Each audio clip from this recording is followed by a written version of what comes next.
Bayarkan pesta itu 25 juta sekarang juga gak pakai lama, bentak adik iparku. Aku menatapnya dan menjawab, maaf, gak bisa.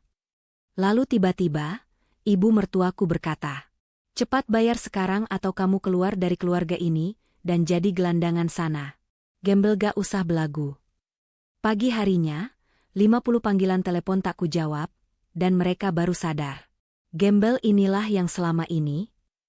Sebelum ceritanya dimulai, silahkan tulis di kolom komentar dari daerah mana saja teman-teman yang menonton cerita ini.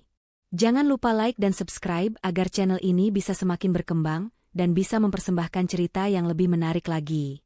Pukul 4:30 pagi, alarm di ponsel Sabrina berdering pelan. Ia sengaja memasang nada dering yang paling lembut, agar tidak membangunkan Zidan, suaminya, yang tidur pulas di sampingnya.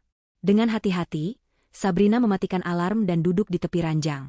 Udara pagi dari pendingin ruangan terasa menusuk kulit, kontras dengan lantai marmer mewah yang dingin di telapak kakinya.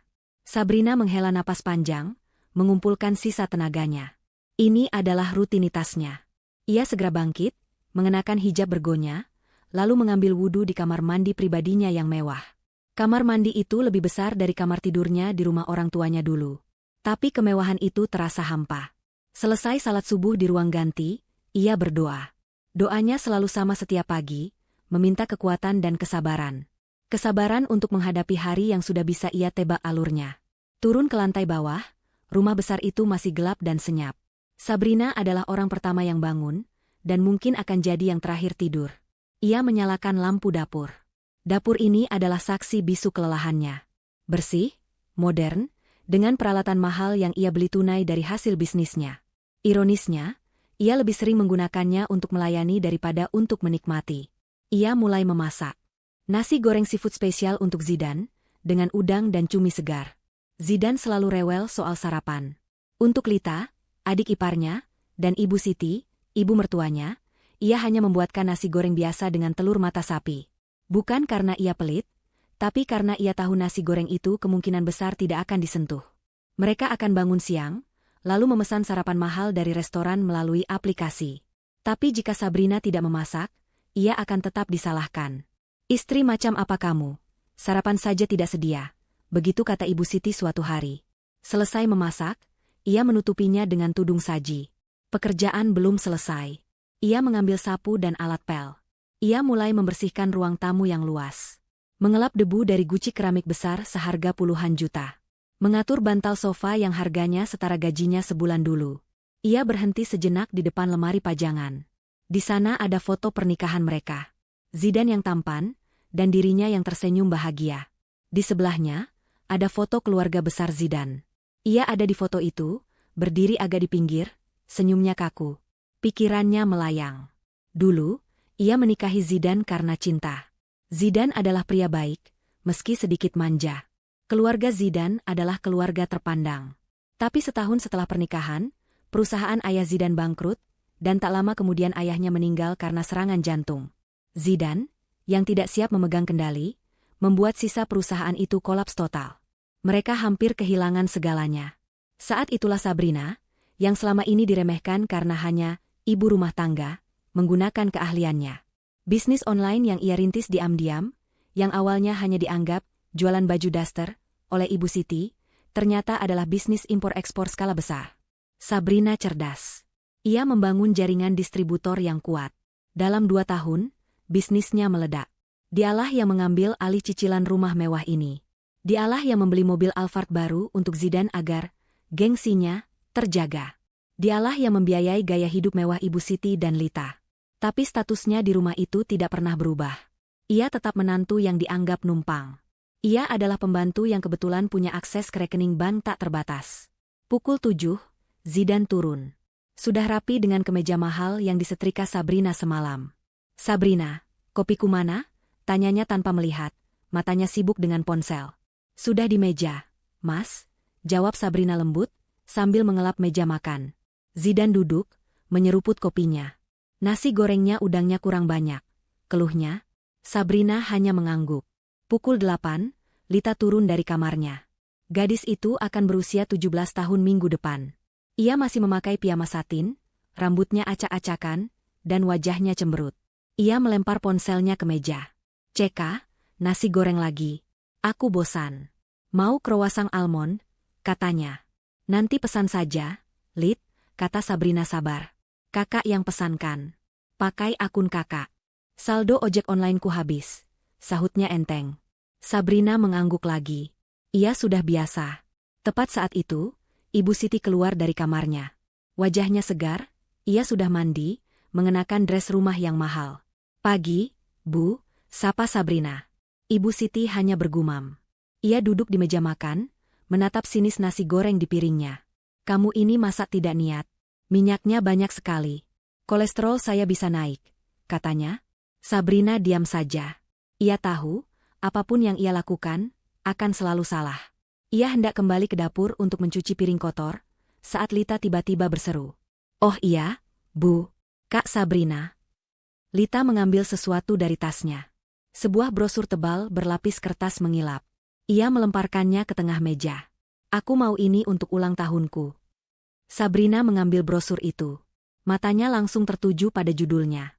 Pesta Sweet Seventeen eksklusif, Hotel Bintang 5. Ia membukanya. Paket ruby. Ballroom pribadi, dekorasi mewah, live music, photo booth, catering premium untuk 300 tamu. Sabrina menelan ludah saat melihat harganya di bagian bawah. Ini, Lita, harganya mahal sekali, ucap Sabrina pelan. Ya memang mahal. Namanya juga pesta. Teman-temanku semua pestanya begitu. Malu dong aku kalau cuma syukuran potong tumpeng di rumah. Kuno, seru Lita.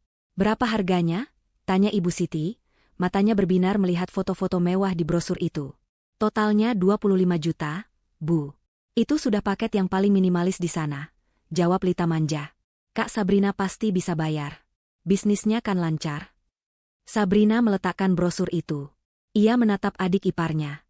25 juta. Angka itu berputar di kepalanya. Bulan ini ia baru saja membayar tagihan kartu kredit Ibu Siti yang habis dipakai belanja tas branded. Ia baru saja melunasi biaya servis mobil Zidane. Dan SPP Lita di sekolah internasionalnya juga baru jatuh tempo. Uang 25 juta itu sudah ia alokasikan untuk membayar gaji karyawan di gudangnya. Lita, minggu depan itu banyak tagihan. Kakak baru saja bayar SPP kamu. Gimana kalau kita rayakan, tapi tidak semewah ini? Kita undang teman-teman kamu ke restoran yang bagus. Kakak. Nggak mau, potong Lita. Aku maunya ini, titik. Kenapa sih kakak pelit banget? Uang kakak kan banyak. Cuma 25 juta aja dipermasalahkan. Aku ini adik iparmu satu-satunya. Ini bukan soal pelit, Lita. Ini soal prioritas. Sudah, Sabrina. Ibu Siti menimpali. Suaranya tajam. Lita benar. Jangan pelit sama keluarga. Uangmu itu juga bisa banyak karena doa dari kami. Kamu bisa tinggal di rumah ini juga karena anak saya, Zidane. Jangan mentang-mentang kamu yang pegang uang, kamu jadi sombong. 25 juta itu tidak seberapa dibanding apa yang sudah keluarga ini berikan padamu. Sabrina tertegun.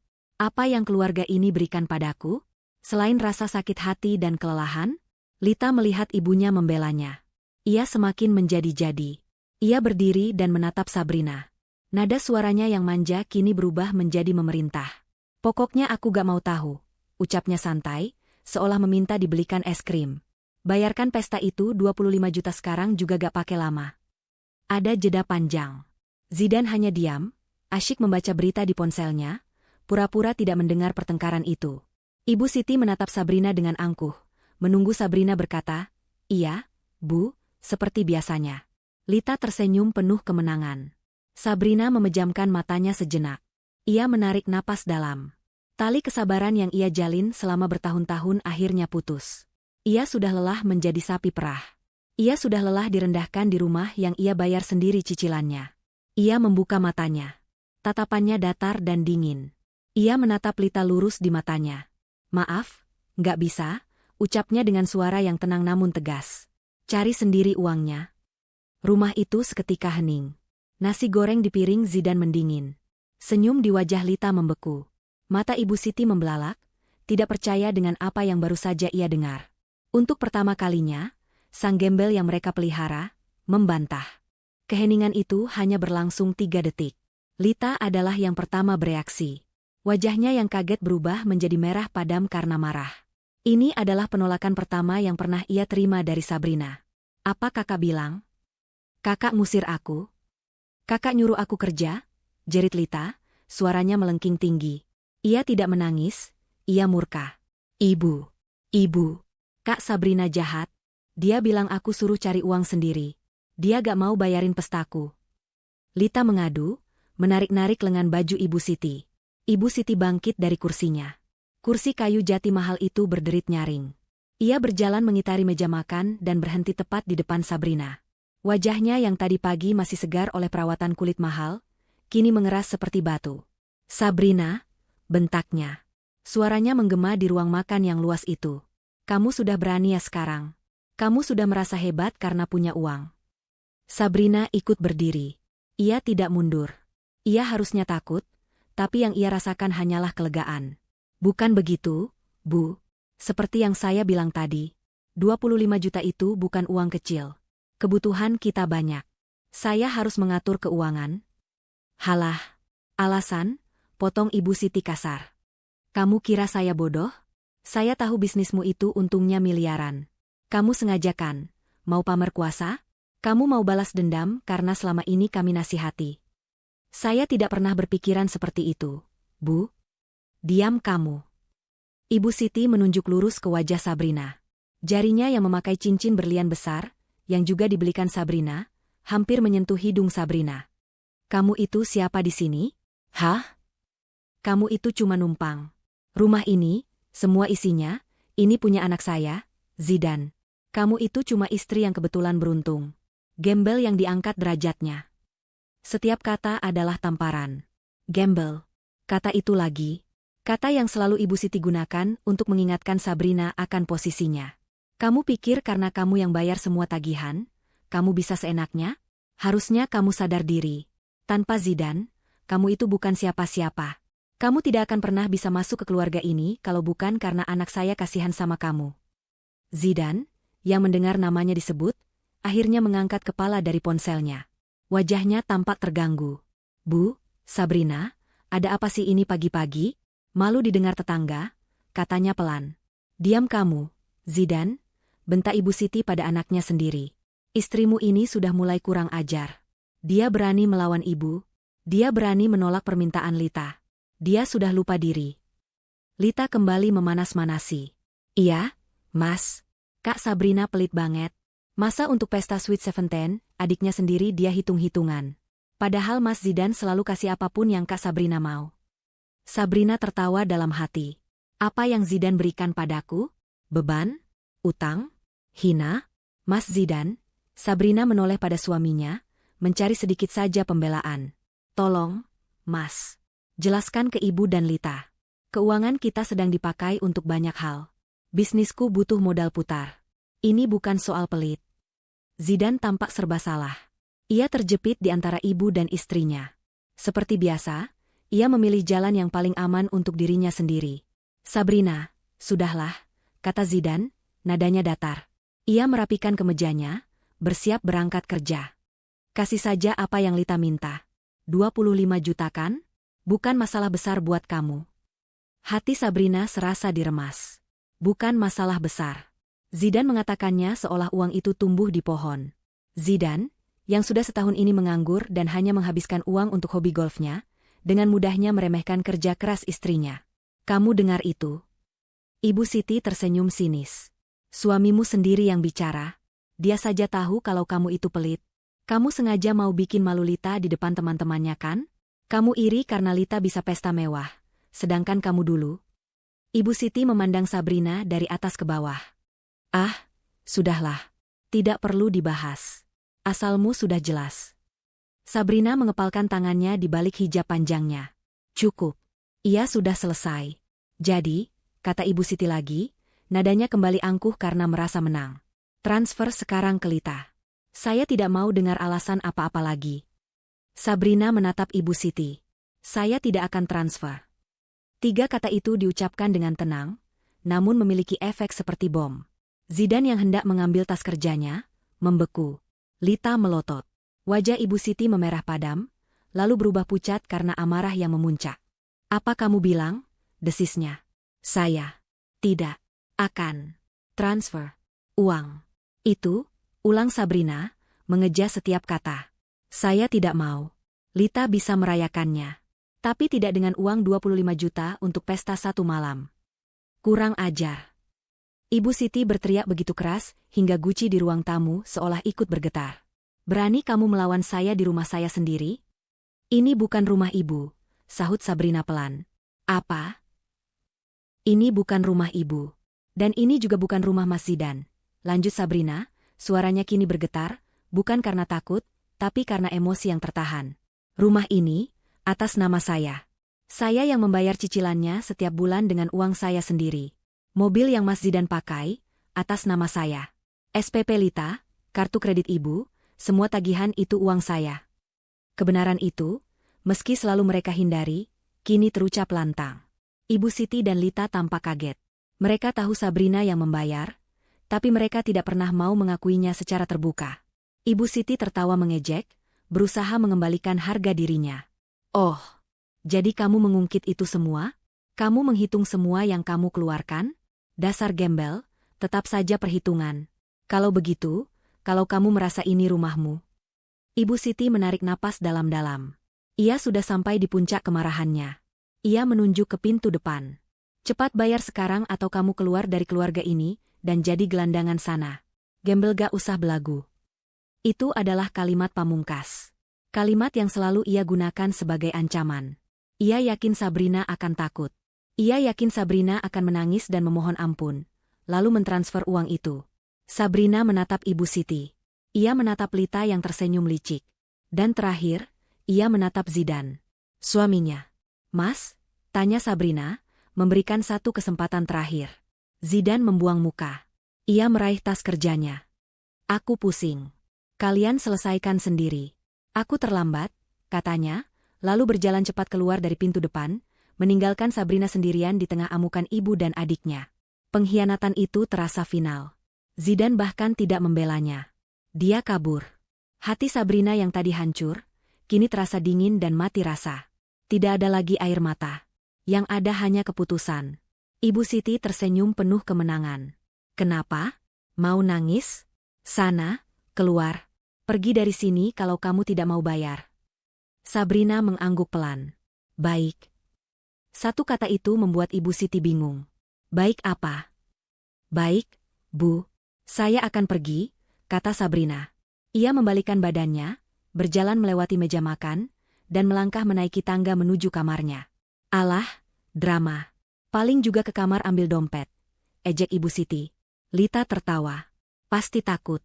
Bu, siap-siap, pestaku akan jadi yang termewah. Sabrina tidak menoleh. Ia terus berjalan ke kamarnya. Ia membuka lemari pakaiannya yang penuh dengan baju-baju mahal yang tak pernah ia nikmati. Ia mengabaikan itu semua. Ia mengambil satu koper kabin kecil. Ia hanya memasukkan beberapa pasang pakaian ganti, hijabnya, laptop kerjanya, dompet, dan semua dokumen penting atas namanya.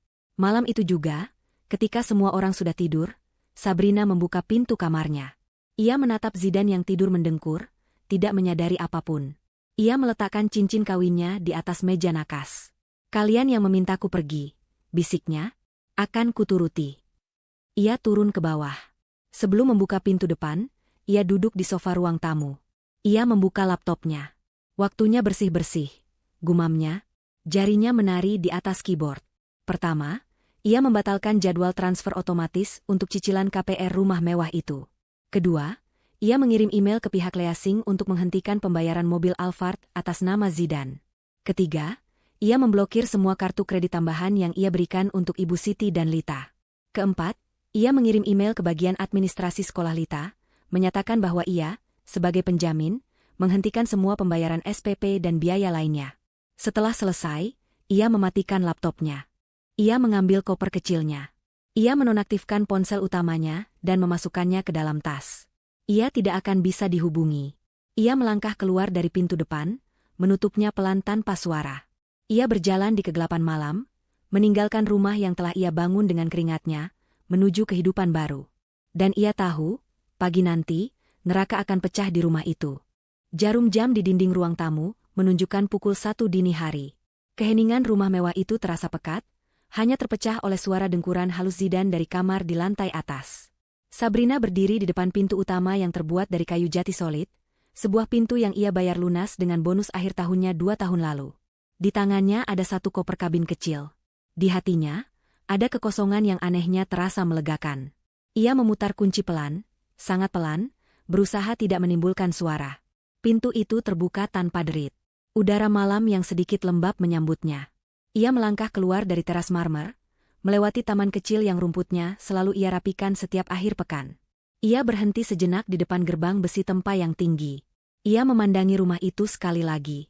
Rumah itu adalah simbol kesuksesannya. Rumah yang ia beli untuk membahagiakan suaminya, untuk mengangkat derajat keluarga mereka.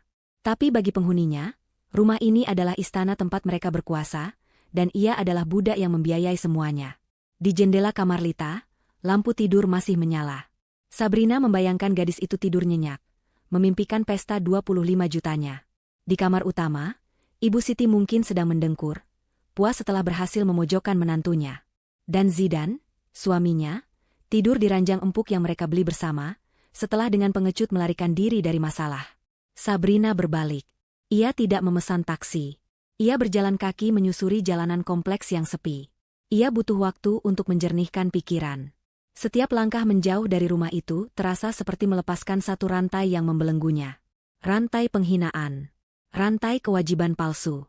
Rantai rasa bersalah yang tidak seharusnya ia pikul. Pikirannya melayang pada kejadian-kejadian yang telah ia telan bulat-bulat selama ini. Ingatannya berputar pada 3 bulan lalu, saat Ibu Siti merayakan ulang tahun. Sabrina sudah memesankan restoran mahal dan membelikan tas yang harganya belasan juta. Tapi Ibu Siti mengeluh. Kamu ini belikan ibu tas model lama. Teman arisan ibu pakai yang seri terbaru. Kamu sengaja ya, belikan yang diskonan? Padahal Sabrina membelinya langsung dari butik resmi. Lalu pikirannya beralih pada Lita. Bulan lalu, Lita merengek minta laptop gaming terbaru. Sabrina membelikannya. Seminggu kemudian, laptop itu tergeletak di kamar Lita dengan layar retak. Kesenggol, kata Lita enteng. Nanti kakak belikan yang baru ya. Yang ini lemot. Tidak ada permintaan maaf. Tidak ada rasa bersalah. Hanya ada tuntutan. Dan Zidane. Ah, Zidane. Suaminya. Pria yang seharusnya menjadi pelindungnya. Ingatannya kembali ke setahun lalu, ketika bisnis Sabrina nyaris goyah karena masalah impor. Ia stres berat, kurang tidur, dan jatuh sakit. Ia terbaring demam di kamar. Pagi itu, Zidane membangunkannya dengan kasar. Sabrina, bangun. Kemejaku yang biru muda di mana? Kamu belum setrika ya? Aku ada janji main golf pagi ini. Cepat buatkan sarapan. Zidane tidak bertanya apakah ia sudah minum obat. Zidane tidak peduli istrinya sedang menggigil. Yang Zidane pedulikan adalah kemejanya dan perutnya.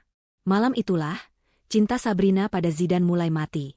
Ia sadar ia tidak menikahi seorang pria. Ia menikahi seorang anak manja yang besar di tubuh pria dewasa, yang hanya melihatnya sebagai fasilitas. Langkah kaki Sabrina membawanya ke jalan raya utama. Ia menyalakan ponsel bisnisnya, ponsel kedua yang tidak diketahui keluarganya. Ia memesan sebuah taksi premium. Sambil menunggu, ia membuka aplikasi perbankannya. Ia menatap layar laptopnya yang ada di pangkuannya saat ia duduk di sofa tadi. Membatalkan cicilan KPR. Klik. Membatalkan auto debit leasing mobil. Klik. Memblokir 3 kartu kredit tambahan. Klik. Mengirim email ke administrasi sekolah. Kirim. Setiap klik terasa seperti sebuah kemenangan kecil. Ia tidak hanya pergi. Ia sedang mengambil kembali apa yang menjadi miliknya. Uangnya, harga dirinya, dan hidupnya. Taksi tiba. Sopir itu turun dan membukakan pintu untuknya, membantunya memasukkan koper kecil ke bagasi. Ke Hotel Imperial, Pak, kata Sabrina tenang. Hotel Imperial adalah hotel bintang 5 termahal di kota itu. Tempat di mana Ibu Siti dan Lita selalu bermimpi bisa menginap, tapi Sabrina selalu menolaknya dengan alasan terlalu boros. Malam ini, ia memanjakan dirinya sendiri. Perjalanan 30 menit terasa singkat. Ia check-in menggunakan kartu kredit bisnisnya. Resepsionis itu tersenyum ramah. Selamat datang, Nyonya Sabrina. Kamar Presidential Suite Anda sudah siap di lantai 25. Sabrina mengangguk. Ia tidak butuh kamar semewah itu, tapi malam ini adalah pengecualian. Ia butuh pengingat tentang siapa dirinya sebenarnya. Di dalam kamar yang luar biasa luas itu, Sabrina meletakkan kopernya. Ia membuka jendela besar yang menyajikan pemandangan kota berkelip. Ia berdiri di sana lama sekali. Ia bukan lagi Sabrina si menantu penurut. Ia bukan lagi Sabrina si ATM berjalan. Ia bukan lagi gembel yang numpang hidup. Ia adalah Sabrina, pemilik bisnis sukses. Wanita mandiri yang bisa berdiri di atas kakinya sendiri. Ia melepaskan hijab bergonya yang biasa ia pakai di rumah. Hijab yang sudah kusam karena terlalu sering ia pakai saat mencuci dan memasak. Ia masuk ke kamar mandi marmer yang berkilauan. Ia menyalakan shower air panas dan berdiri di bawahnya. Air itu seolah membersihkan bukan hanya kotoran di tubuhnya, tapi juga semua hinaan dan rasa sakit yang menumpuk bertahun-tahun. Selesai mandi, ia mengenakan jubah mandi hotel yang lembut. Ia merebahkan diri di ranjang king size yang luar biasa nyaman. Ia mengambil ponsel utamanya yang mati dari dalam tas. Ia tidak menyalakannya. Ia meletakkannya di laci meja nakas dan menguncinya. Ia sudah memblokir nomor Zidan, Ibu Siti, dan Lita dari ponsel bisnisnya. Mereka tidak akan bisa menghubunginya. Sabrina mematikan lampu. Kegelapan di kamar hotel itu terasa damai. Berbeda dengan kegelapan di rumahnya yang terasa menyesakan. Untuk pertama kalinya setelah bertahun-tahun, ia tidur tanpa beban di pundaknya. Ia tidur nyenyak, tanpa mimpi. Sementara beberapa kilometer jauhnya, di sebuah rumah mewah di Jalan Anggrek, sebuah bom waktu baru saja mulai berdetik, menunggu matahari terbit untuk meledak. Ia tahu, besok pagi adalah hari pertama dari sisa hidupnya yang baru. Matahari pagi menembus celah tirai tebal di kamar Hotel Imperial. Sabrina terbangun bukan karena alarm, tapi karena tubuhnya merasa cukup istirahat. Ia melirik jam di dinding. Pukul 7:30 pagi. Ini adalah rekor baginya. Biasanya, jam 7:30 ia sudah selesai memasak, membersihkan sebagian rumah, dan sedang menyetrika baju Zidan. Pagi ini, ia sendirian di kamar yang sunyi dan mewah. Perasaan ringan menjalar di dadanya. Ia bangkit, mengambil wudhu, dan melaksanakan salat subuh yang sedikit terlambat, namun terasa jauh lebih khusyuk. Doanya pagi ini berbeda. Ia tidak lagi meminta kesabaran. Ia meminta kekuatan untuk terus melangkah maju dan keadilan atas apa yang telah ia lalui. Selesai salat, ia memesan sarapan melalui layanan kamar. Omelet putih telur, salmon asap, salad buah segar, dan segelas jus jeruk murni. Sarapan yang ia inginkan, bukan sarapan sisa yang ia makan buru-buru di meja dapur. Sambil menunggu sarapannya tiba, ia membuka laptopnya dan menyalakan ponsel bisnisnya. Inilah waktunya untuk eksekusi fajar. Semalam adalah pemutusan rantai secara digital. Pagi ini adalah konfirmasi resmi yang mengikat secara hukum. Telepon pertama adalah ke bank yang menangani KPR rumahnya. Ia terhubung dengan layanan pelanggan prioritas. Selamat pagi, dengan Nyonya Sabrina di sini. Selamat pagi, Nyonya Sabrina. Ada yang bisa kami bantu? Suara ramah di seberang sana. Saya ingin mengkonfirmasi email saya semalam. Saya, Sabrina, sebagai penjamin utama dan satu-satunya pembayar KPR untuk properti di Jalan Anggrek nomor 12, secara resmi menarik diri dari perjanjian dan menghentikan semua pembayaran cicilan, efektif segera. Ada jeda sejenak. Petugas itu mungkin kaget. Nyonya Sabrina, kami sudah menerima emailnya. Tapi apakah Nyonya sadar, tindakan ini akan memicu denda keterlambatan dan proses penagihan? Nama Nyonya dan Tuan Zidan sebagai pemilik bersama akan. Saya sadar, potong Sabrina, suaranya dingin dan mantap. Saya tidak peduli dengan dendanya. Lakukan saja prosedurnya. Kirimkan surat peringatan pertama hari ini juga ke alamat tersebut. Saya tidak lagi tinggal di sana dan tidak bertanggung jawab atas apapun yang terjadi pada properti itu. Baik, Nyonya. Akan kami proses. Surat peringatan pertama akan dikirimkan hari ini, jawab petugas itu, kini nadanya terdengar kaku. Terima kasih, Sabrina menutup telepon. Satu selesai. Sarapannya tiba. Ia menyantap omeletnya pelan-pelan. Rasanya luar biasa. Ia makan tanpa terburu-buru, tanpa ada yang mengeluh masakannya keasinan atau terlalu berminyak. Telepon kedua adalah ke perusahaan leasing mobil. Selamat pagi. Saya Sabrina. Saya adalah penjamin dan pembayar untuk unit Alphard putih dengan nomor polisi B1234XYZ atas nama pengguna Zidan. Ya, Nyonya Sabrina. Ada masalah dengan unitnya? Tidak ada. Saya hanya ingin memberitahu bahwa saya telah membatalkan auto debit semalam.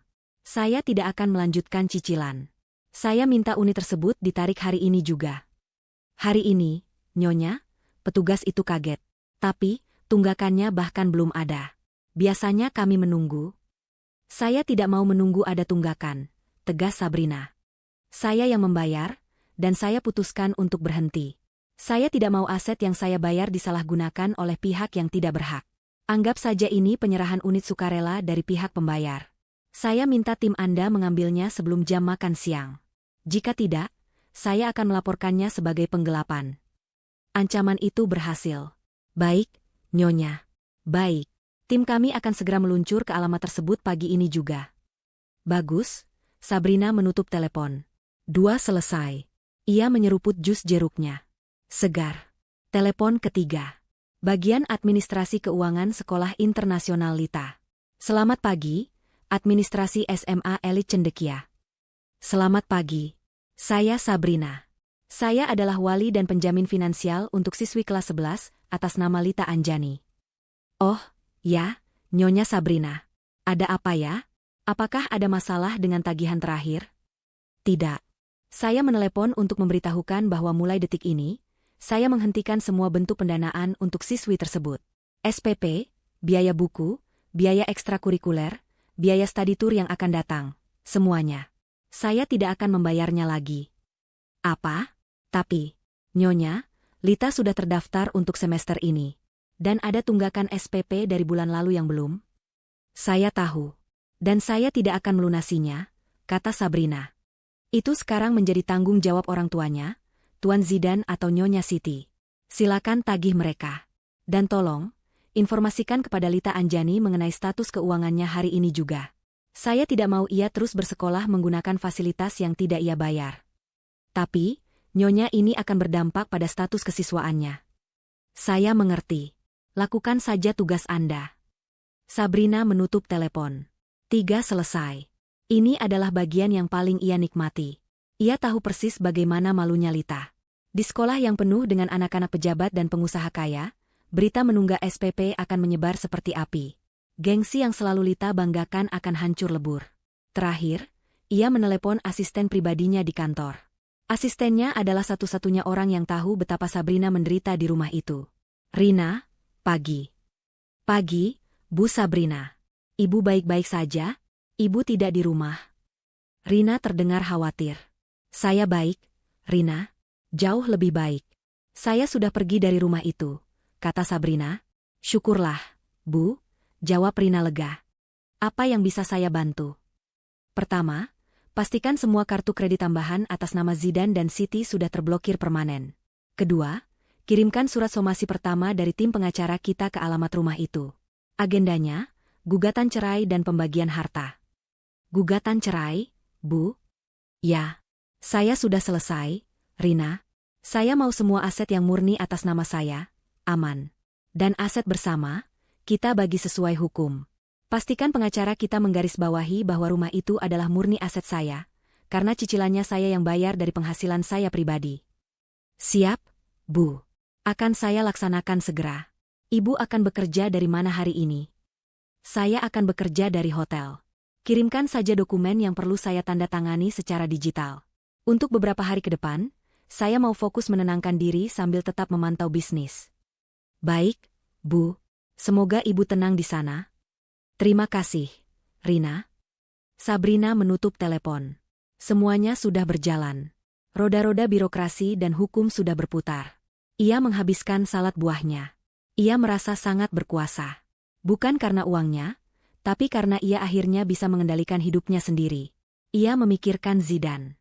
Mungkin saat ini suaminya itu sedang dalam perjalanan ke kantornya, yang sebenarnya hanyalah kedai kopi tempat ia bertemu teman-temannya sebelum pergi ke lapangan golf. Ia mungkin belum sadar kartu kredit perusahaan yang ia pakai, yang tagihannya dibayar Sabrina, sudah tidak berguna. Ia memikirkan Ibu Siti. Mungkin sebentar lagi beliau akan bangun, berteriak memanggilnya untuk membuatkan jus pagi. Ia akan menemukan rumah yang kosong dan sarapan yang mendingin di meja. Dan Lita. Mungkin ia sedang bersiap ke sekolah, mengeluh karena tidak ada yang mengantarnya dengan mobil Alphard. Sabrina tersenyum tipis. Senyum yang sinis. Ia mengambil ponsel utamanya yang mati dari laci. Ia memasukkan kartu SIM baru yang sudah ia siapkan. Nomor baru, kehidupan baru. Ponsel lamanya, ia biarkan mati. Tapi ia penasaran. Ia menyalakan ponsel itu tanpa kartu SIM, hanya menggunakan Wi-Fi hotel. Begitu ponsel itu hidup dan terhubung ke internet, layar itu seolah meledak. Notifikasi pesan, 120 pesan baru. Notifikasi panggilan tak terjawab, 50 panggilan. Semuanya dari Zidan, Ibu Siti, dan Lita. Dimulai dari pesan Zidan pukul 7:30. Sabrina, kamu di mana? Ibu marah-marah nih. Lalu pesan Lita. Kak, kenapa belum pesankan sarapanku? Aku lapar. Lalu dari Ibu Siti. Anak kurang ajar. Kamu benar-benar pergi? Awas kamu ya. Dan pesan-pesan itu semakin panik. Sabrina, angkat teleponnya. Kak, serius, aku mau berangkat sekolah. Zidan, istrimu kabur. Cepat cari dia. Sabrina membaca semuanya tanpa emosi. Ia lalu membuka pesan terakhir dari Zidan, yang masuk 1 menit lalu. Sabrina, pihak sekolah Lita menelepon saya. Katanya SPP diberhentikan. Kamu sudah gila? Cepat balas. Ah, neraka sudah dimulai. Dan ini baru babak pembuka. Sabrina terkekeh pelan. Ia meletakkan ponsel itu di meja. Ia akan menikmati pertunjukan ini dari jauh. Jam 7 pagi di rumah mewah Jalan Anggrek, alarm di kamar Ibu Siti berbunyi. Suaranya nyaring, sengaja diatur begitu. Ibu Siti mengerang, mematikannya dengan kasar. Ia terbiasa bangun, lalu berteriak memanggil Sabrina untuk dibuatkan jus lemon hangat. Ia duduk di tepi ranjangnya, menunggu. 5 menit berlalu. Tidak ada suara langkah kaki Sabrina di lorong. Tidak ada ketukan pelan di pintunya. Sabrina, teriaknya, suaranya serak khas bangun tidur. Jus saya mana? Kamu tuli? Hening. Hanya suara pendingin ruangan yang terdengar. Ibu Siti mendengus kesal. Anak itu benar-benar harus diberi pelajaran. Semakin manja, gumamnya. Dengan malas, ia bangkit dan mengenakan jubah mandinya. Ia berjalan keluar kamar. Pintu kamar Zidan dan Sabrina masih tertutup. Ibu Siti menggedornya keras. Zidan, Sabrina, bangun, sudah siang. Tidak ada jawaban. Ibu Siti semakin kesal. Ia membuka pintu kamar itu tanpa izin. Pemandangan di dalam membuatnya bingung. Kamar itu rapi, terlalu rapi. Ranjang di sisi Sabrina sudah dibereskan. Zidan masih tidur pulas, mendengkur, memeluk guling. Tapi Sabrina tidak ada. Zidan. Ibu Siti mengguncang tubuh anaknya. Bangun, istrimu di mana? Zidan menggeliat. Hah? Apa? Bu? Sabrina? Paling di dapur. Tidak ada. Aku sudah panggil-panggil, kata Ibu Siti. Di kamar mandi juga tidak ada. Saat itulah Lita keluar dari kamarnya, menguap lebar. Ibu, berisik banget. Sih. Kak Sabrina mana? Aku lapar. Suruh dia pesankan sarapan di restoran Jepang yang baru buka itu. Dan bilang padanya, aku mau diantar ke sekolah pakai Alphard hari ini. Malas pakai mobil sedan. Kakak iparmu tidak ada. Bentak Ibu Siti, kepanikan kecil mulai menjalari suaranya. Mereka bertiga turun ke lantai bawah. Ruang makan sepi. Tudung saji di atas meja masih tertutup. Lita membukanya dengan kasar. Ceka. Nasi goreng lagi. Nasi goreng dingin. Serunya jijik. Di dapur, semuanya bersih. Terlalu bersih. Tidak ada tanda-tanda aktivitas pagi. Tidak ada wajan di kompor. Tidak ada piring kotor di wastafel. Seolah dapur itu tidak disentuh. Dia benar-benar kabur, ucap Lita, nadanya lebih terdengar jengkel daripada khawatir. Gara-gara 25 juta saja dia kabur? Murahan sekali. Ibu Siti tidak seenteng itu. Ia mulai merasa ada yang tidak beres. Zidan, cepat telepon dia. Suruh dia pulang sekarang. Bilang ibu maafkan, asal dia transfer uangnya Lita. Zidan, yang wajahnya masih bengkak karena tidur, mengambil ponselnya. Iya, Bu, sabar. Ia menekan nomor Sabrina. Panggilannya langsung masuk ke kotak suara. Tidak aktif, Bu. Paling baterainya habis. Alasan. Coba lagi. Zidan mencoba lagi. Dan lagi. Dan lagi. Kotak suara. Benar-benar mati, Bu. Kurang ajar. Ibu Siti menggebrak meja. Berani-beraninya dia mematikan ponsel. Dia mau main-main sama kita? Lita mendengus. Ya sudah, aku pesan sarapan sendiri. Ia membuka aplikasi ojek online di ponselnya. Ia memilih menu sarapan seharga Rp300.000. Saat hendak membayar, ia tertegun. Loh, kok kartu kreditku ditolak? Ia mencoba lagi. Pembayaran gagal. Ia mencoba kartu debitnya. Saldo tidak mencukupi. Kenapa ini? Lita panik. Mas Zidan. Ibu. Kartu-kartuku kok tidak bisa dipakai? Ibu Siti tertawa sinis. Ah, paling jaringan. Coba pakai kartu ibu. Ia mengeluarkan dompetnya, memberikan kartu kredit platinumnya pada Lita. Pakai ini. Pesankan ibu latte panas juga. Lita memasukkan data kartu ibunya. Klik. Pembayaran gagal. Kartu ditolak oleh bank. Sekarang giliran Ibu Siti yang pucat. Ditolak? Tidak mungkin. Limit kartu itu masih banyak. Sabrina selalu membayarnya penuh. Coba lagi. Kamu pasti salah masukkan nomor. Sudah benar, Bu. Tetap ditolak. Suasana di meja makan mendadak tegang. Zidan, yang tadinya mengantuk, kini matanya terbuka lebar. Ia meraih dompetnya sendiri. Ia membuka aplikasi mobile bankingnya. Matanya membelalak ngeri. Saldo rekeningku 0, bisiknya. Tidak mungkin. Kemarin Sabrina baru transfer uang bulanan. Apa? Ibu Siti dan Lita berteriak bersamaan. Zidan mencoba membuka aplikasi kartu kreditnya. Diblokir. Semua kartuku diblokir. Ya Tuhan. Ada apa ini? Sabrina. Desis Ibu Siti. Ini pasti ulah gembel itu. Dia berani memblokir semua kartu kita. Dia mau kita kelaparan? Telepon dia. Telepon dia sekarang. Zidan berteriak pada ibunya, lupa bahwa ia sendiri tadi gagal. Ibu Siti, Lita, dan Zidan, 3 orang itu kini panik. Mereka mencoba menelepon Sabrina bergantian. Dari ponsel Zidan. Dari ponsel Lita. Dari ponsel Ibu Siti. Mereka bahkan mencoba menelepon dari telepon rumah. Semuanya sia-sia. Ponsel utama Sabrina mati total. Tidak bisa dihubungi. Dia pikir dia siapa? Dia mau membunuh kita pelan-pelan, raung Ibu Siti. Ia mondar-mandir di ruang makan. Mas, aku harus ke sekolah, jerit Lita. Aku malu kalau tidak masuk. Nanti teman-temanku tanya. Pestaku gimana? Mas, gimana? Diam kamu, Lita. Pesta. Kamu tidak lihat kita lagi masalah besar? Bentak Zidan. Ia menarik rambutnya sendiri, frustrasi. Ia tidak pernah menghadapi masalah seperti ini. Selama ini, ia hanya perlu mengulurkan tangan, dan Sabrina akan mengisinya dengan uang. Ini semua gara-gara kamu, Lita. Zidan menyalahkan adiknya. Kalau kamu tidak minta uang 25 juta, Sabrina tidak akan marah. Kok aku? Ibu juga. Lita balas menunjuk. Ibu yang bentak-bentak dia. Ibu yang suruh dia pergi. Kalian berdua yang salah. Ibu Siti balas membentak. Kalian yang manja. Ibu cuma membela kalian. Mereka bertiga saling menyalahkan di tengah ruang makan mewah yang mulai terasa dingin. Tidak ada sarapan. Tidak ada uang. Tidak ada kekuasaan. Mereka terisolasi. Tiba-tiba, ponsel Zidan berdering. Bukan Sabrina. Nomor tidak dikenal. Itu adalah nomor kantor. Dengan tangan gemetar, Zidan mengangkatnya. Halo? Dengan Tuan Zidan? Ya, saya sendiri. Kami dari Administrasi Keuangan SMA Elit Cendekia.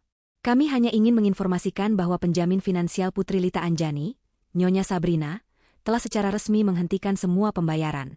Dan status Nona Lita saat ini adalah menunggak SPP selama 3 bulan.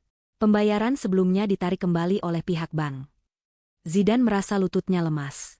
Apa maksud Anda? Maksud saya, Tuan Zidan, Lita tidak bisa mengikuti kegiatan belajar mengajar sampai semua tunggakan lunas. Totalnya 45 juta rupiah. Dan jika tidak dilunasi dalam 3 hari, namanya akan kami coret dari daftar siswa. Telepon ditutup. Zidan menatap Ibu Siti dan Lita. Wajahnya pucat pasi. Ia tidak sanggup bicara. Ia hanya menjatuhkan ponselnya ke lantai. Ada apa? Mas? Siapa? Tanya Lita takut-takut. Ibu Siti mengambil ponsel Zidan yang retak. Ia melihat riwayat panggilan. Sekolah Lita? Ada apa? Zidan? Jawab. Kita habis, bisik Zidan. Sabrina, dia menghentikan uang sekolah Lita. Lita menunggak 45 juta. Dia mau dikeluarkan. Jeritan Lita lebih keras dari teriakan Ibu Siti. Ia histeris. Tidak mungkin. Aku malu. Aku matisan. Kak Sabrina jahat. Ibu Siti terduduk lemas di kursi. 45 juta. Angka itu seperti palu godam yang menghantam kepalanya. Di mana mereka bisa dapat uang sebanyak itu? Mereka tidak punya apa-apa. Seluruh hidup mereka dibiayai oleh gembel yang kini telah pergi. Panik. Itulah kata yang tepat. Mereka panik luar biasa. Dalam 1 jam, mereka menelepon Sabrina bergantian. Panggilan ke-50, ke-51, ke-60. Tidak ada jawaban. Rumah mewah itu kini terasa seperti penjara yang mahal. Aku tidak peduli, teriak Lita di sela tangisnya. Aku harus ke sekolah. Aku harus bicara sama guru-guru. Ini pasti salah paham. Mas Zidan, antarkan aku. Bagaimana mengantarmu? Kamu tidak dengar? Kita tidak punya uang. Bensin di mobil saja aku tidak tahu ada atau tidak. Kartu e-tol juga pasti diblokir, kata Zidan putus asa. Ibu punya uang tunai. Bisik Ibu Siti. Ia berlari ke kamarnya. Ia membongkar brankas kecilnya.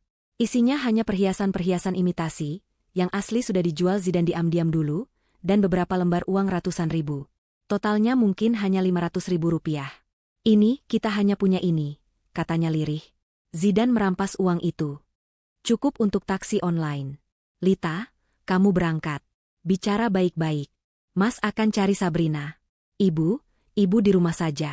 Jangan kemana-mana. Lita menghapus air matanya dengan kasar. Ia berganti seragam. Ia memesan taksi online, menggunakan sisa saldo e-wallet Zidan yang tinggal sedikit. Ia membanting pintu depan, pergi dengan amarah dan rasa malu yang membara. Zidan dan Ibu Siti ditinggal berdua di rumah besar yang sepi. Zidan, bagaimana ini, nak? Rintih Ibu Siti. Arogansinya luntur. Zidan tidak menjawab. Ia menatap keluar jendela. Ia melihat mobil Alphard putih kebanggaannya terparkir di garasi. Setidaknya, itu masih ada. Ia akan memakai mobil itu untuk mencari Sabrina ke rumah orang tuanya. Ia meraih kunci mobil di atas meja.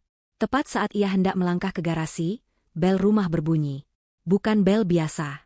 Ini bel yang nyaring dan berkali-kali. Zidan dan Ibu Siti berpandangan. Seorang kurir? Zidan membuka pintu. Di depannya berdiri 2 orang pria berbadan tegap, mengenakan seragam sebuah perusahaan leasing. Di belakang mereka, di jalanan, sebuah mobil derek besar baru saja parkir. Pria itu tersenyum tipis. Selamat pagi. Benar dengan Tuan Zidan? Kami dari pihak leasing. Kami di sini untuk mengambil unit Alphard putih B1234 XYZ. Perjalanan Lita ke sekolah adalah siksaan. Ia duduk di jok belakang taksi online murah yang berbau pengharum ruangan murahan. Sopir itu terus mengajaknya bicara. Tapi Lita hanya diam, memalingkan wajah ke jendela. Pikirannya berkecamuk. 45 juta. Dikeluarkan dari sekolah. Ini adalah mimpi terburuknya. Gengsi yang ia bangun susah payah di depan teman-temannya akan hancur dalam sekejap. Ini semua gara-gara Kak Sabrina. Awas saja dia kalau ketemu. Aku tidak akan pernah memaafkannya, gumamnya. Ia masih menyalahkan Sabrina, bukan keserakahannya sendiri. Ia masih yakin ini hanya salah paham, bahwa kakak iparnya itu hanya sedang ngambek dan perlu dibujuk. Ketika taksi itu tiba di gerbang SMA Elit Cendekia, Lita membayar dengan sisa uang tunai yang diberikan Zidan. Ia turun. Beberapa temannya dari geng sosialitas sedang turun dari mobil-mobil mewah mereka, Mercedes, BMW, bahkan Porsche. Mereka diantar sopir pribadi.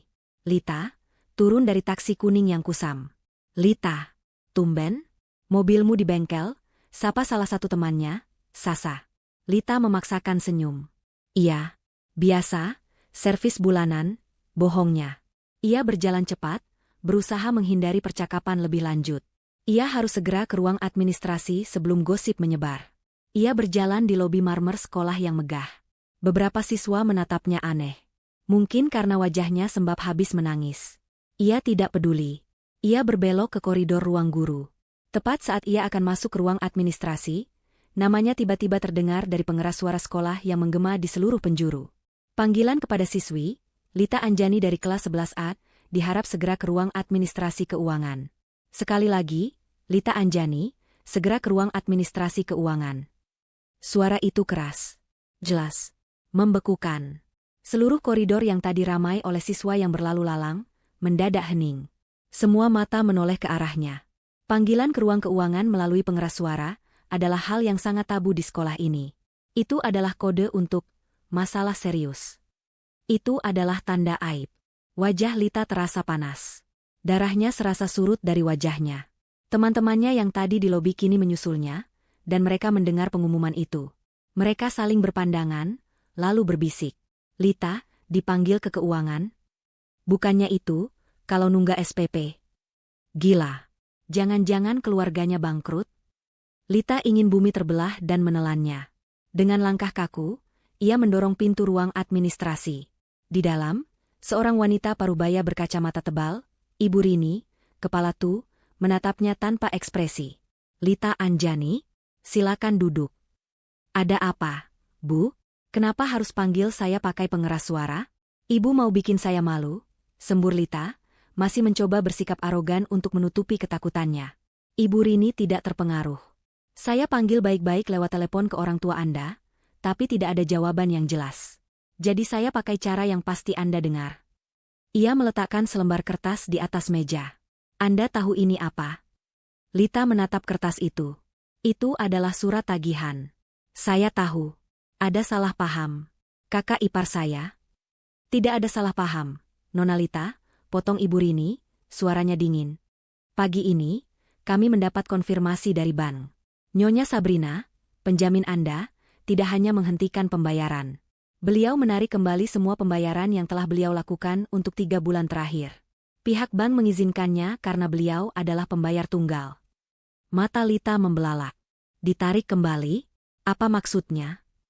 Maksudnya, Ibu Rini menjelaskan pelan, seolah bicara pada anak kecil, uang yang sudah dibayarkan untuk SPP Anda, ditarik lagi oleh pemilik rekening. Status Anda saat ini adalah menunggak penuh selama 3 bulan. Totalnya 45 juta rupiah. Napas Lita tercekat. Jadi ini bukan sekadar menghentikan. Ini adalah penghancuran total. Sabrina sengaja melakukannya. Ini jahat, jerit Lita. Dia tidak berhak. Secara hukum, beliau berhak. Uang itu uang beliau, kata Ibu Rini. Dan secara aturan sekolah, kami berhak menahan Anda. Anda tidak bisa masuk kelas. Anda tidak bisa ikut ujian. Dan jika dalam 3 hari tunggakan ini tidak lunas, nama Anda akan kami hapus dari daftar siswa. Tapi pestaku minggu depan. Lita meracau, otaknya tidak bisa memproses. Ibu Rini menatapnya dengan iba sesaat. Pesta? Sebaiknya Anda fokus mencari sekolah baru. Sekolah negeri mungkin? Saya dengar biayanya lebih terjangkau. Kalimat itu adalah hinaan terbesar. Lita, yang selalu memamerkan sekolahnya yang berbiaya ratusan juta, kini disarankan masuk sekolah negeri. Ibu jahat. Lita berdiri, menggebrak meja. Saya hanya menjalankan aturan. Sekarang, silakan keluar dari ruangan ini. Anda bisa menunggu di lobi. Anda tidak diizinkan masuk ke area kelas. Satpam akan memastikan itu, kata Ibu Rini tegas. Lita terhuyung keluar dari ruangan. Kakinya lemas. Ia malu. Sangat malu. Di koridor, beberapa siswa, termasuk gengnya, sudah menunggunya. Lit, ada apa? Kalau sampai dipanggil gitu, tanya Sasa. Lita tidak bisa menjawab. Air matanya sudah menggenang. Kata anak-anak, lo nunggak SPP, ya? Tanya siswa lain, nadanya mengejek. Katanya lo bangkrut? Bukannya lo mau pesta 25 juta? Hahaha, pesta di mana? Di pinggir jalan? Ejekan itu terdengar dari segala arah. Geng sosialitanya yang biasa menjilatnya, kini menatapnya dengan pandangan merendahkan. Mereka mulai menjauhinya, seolah bangkrut adalah penyakit menular. Bukan. Itu bohong, teriak Lita. Kalian semua jahat. Ia tidak tahan lagi. Ia berlari. Ia mendorong siswa-siswa yang menghalangi jalannya. Ia berlari melewati lobi marmer, tidak peduli pada teriakan satpam yang memanggilnya. Ia berlari keluar dari gerbang sekolah yang megah itu. Ia berdiri di trotoar, di depan sekolah yang kini sudah tertutup baginya. Seragam mahalnya terasa seperti kostum badut. Ia menangis terisak-isak, menutupi wajahnya. Hidupnya hancur. Gengsinya hilang. Pestanya musnah. Ia bukan siapa-siapa lagi. Di tengah isak tangisnya, ponselnya berdering. Ia merogoh sakunya. Nama, Mas Zidan, tertera di layar. Dengan gemetar, ia mengangkatnya, berharap ada kabar baik. Berharap Sabrina sudah ditemukan dan semua ini hanya lelucon. Halo, Mas, aku. Lita. Suara Zidan di seberang sana terdengar panik, putus asa, dan penuh amarah. Kamu di mana? Cepat pulang sekarang. Naik apa saja. Mas, aku diusir dari sekolah. Aku tidak peduli soal sekolah, teriak Zidan memotongnya. Pulang. Mobil kita. Mobil Alphard diambil orang. Diambil Lessing tadi di depan rumah. Kita sudah tidak punya mobil. Genggaman Lita di ponselnya melemah. Kabar itu adalah pukulan terakhir. Sekolahnya hilang. Sekarang mobilnya. Tahta kemewahannya runtuh satu persatu. Ponsel itu terlepas dari tangannya.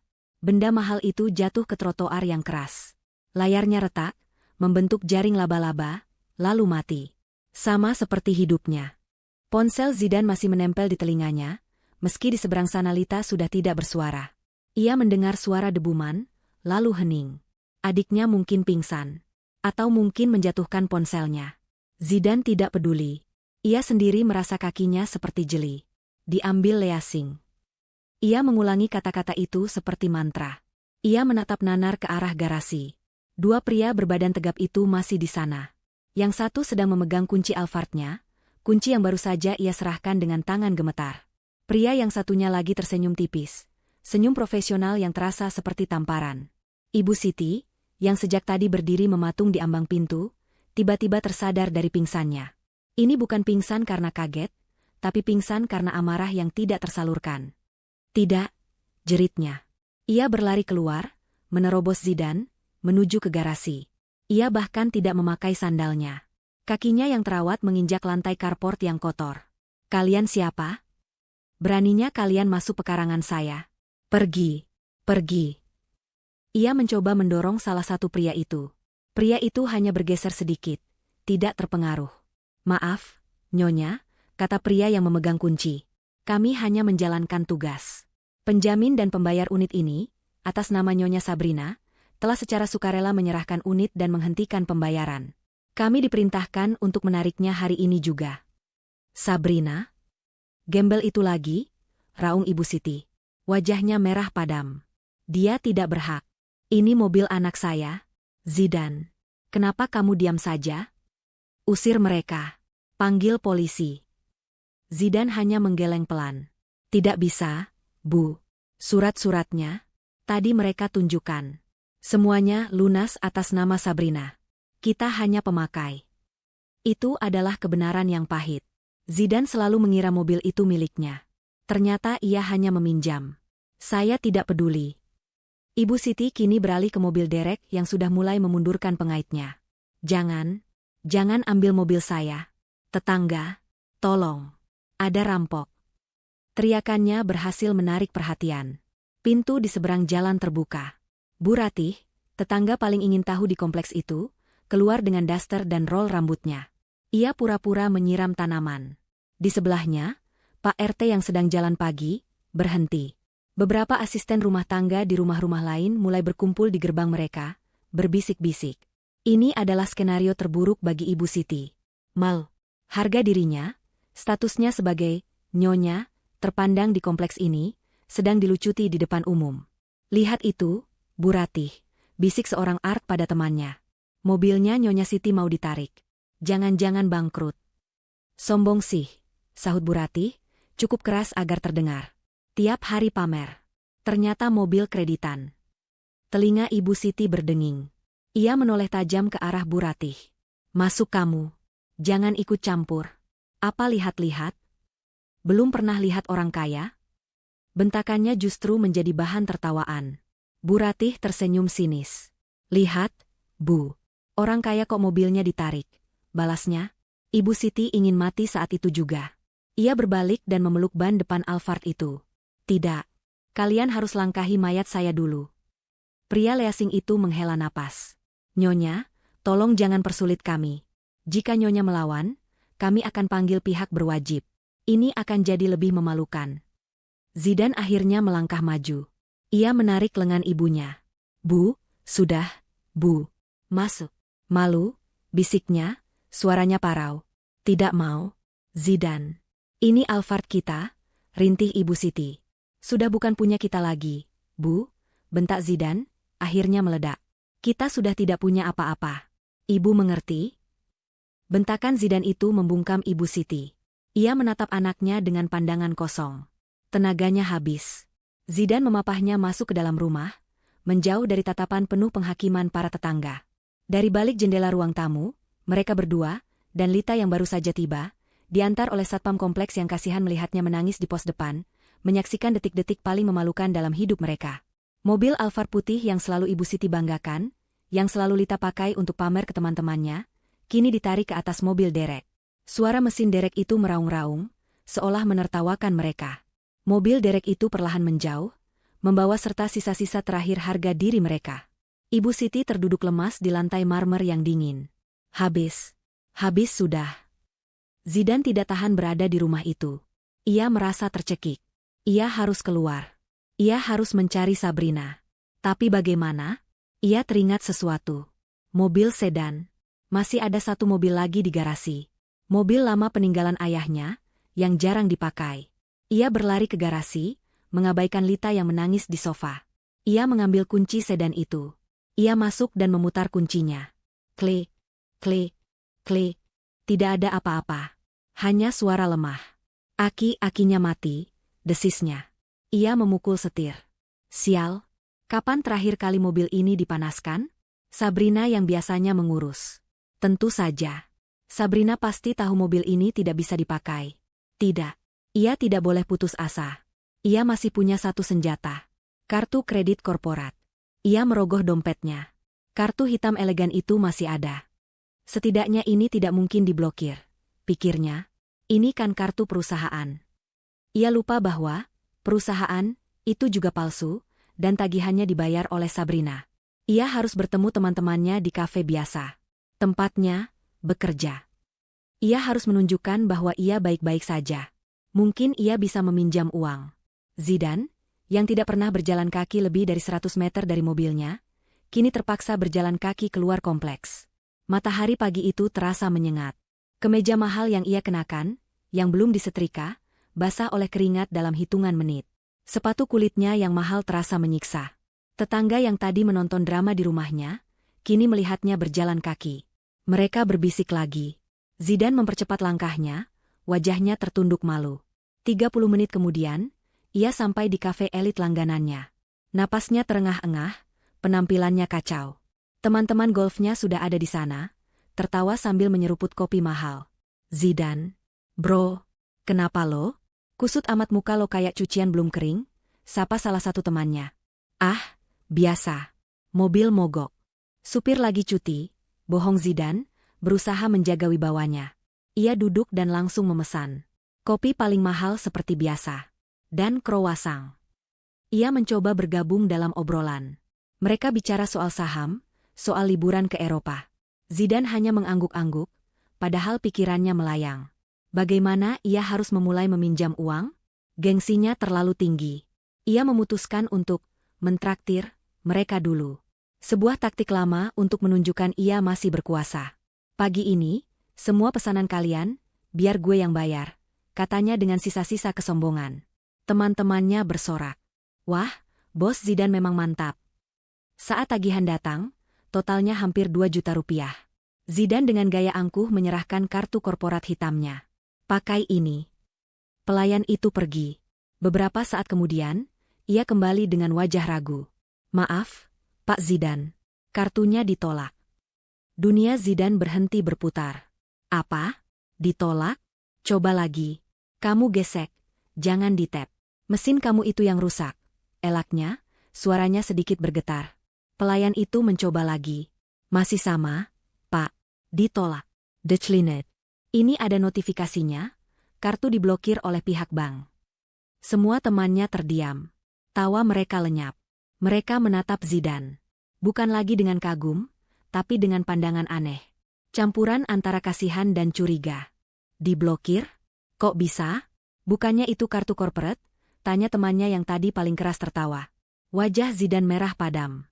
Ia bisa merasakan keringat dingin mengalir di punggungnya. Ah, bang sialan. Pasti ada kesalahan sistem.